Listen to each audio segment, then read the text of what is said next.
Hey everyone, how's it going?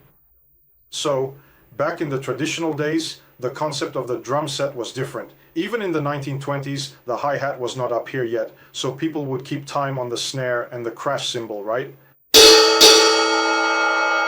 And then I bought a few, managed to find some with a lot of effort, Especially here in Brazil. We have to get everything from abroad, do a ton of research, some drum methods from that era.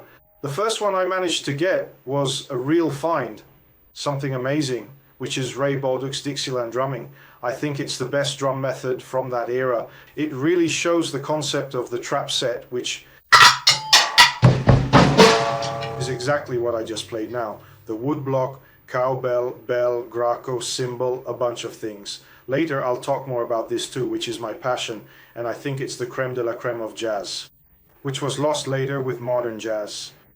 The concept of the drum set was different, and since there wasn't a hi-hat yet, there wasn't even a ride cymbal. The ride cymbal itself really started to become effective mainly in the 1940s, with the swing bands and later with bebop. All the priorities for rhythmic accompaniment shifted. Even in the 1940s, people still played a lot on the hi-hat, but they were already using the trap set less and less, almost not using it anymore. In the 1930s, there were still quite a few. There were brilliant drummers like Baby Dodds. Baby Dodds still used in the 1940s. He still used the trap set a lot. That was his trademark.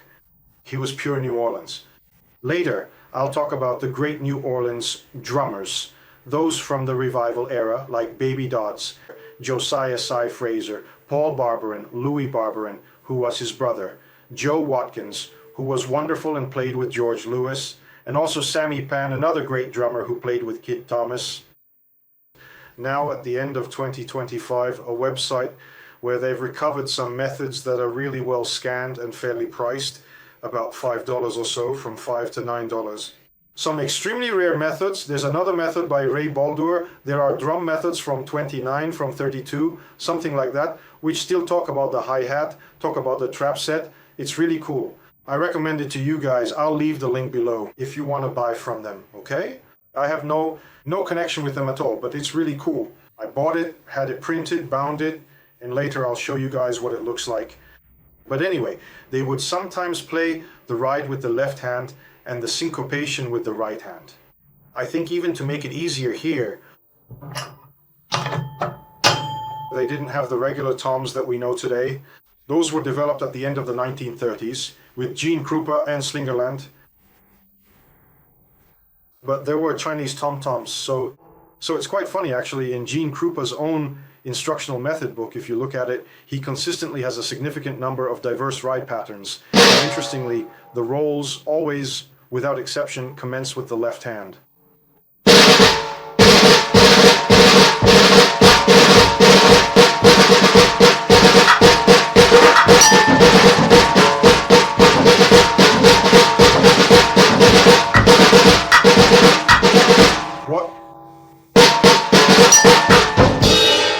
But for me, the greatest geniuses of all when it comes to the trap set are two, right? Baby Dodds and Ribolduc. Ribolduc is unbelievable. It's unbelievable. I'm going to leave a track down here for you to listen to.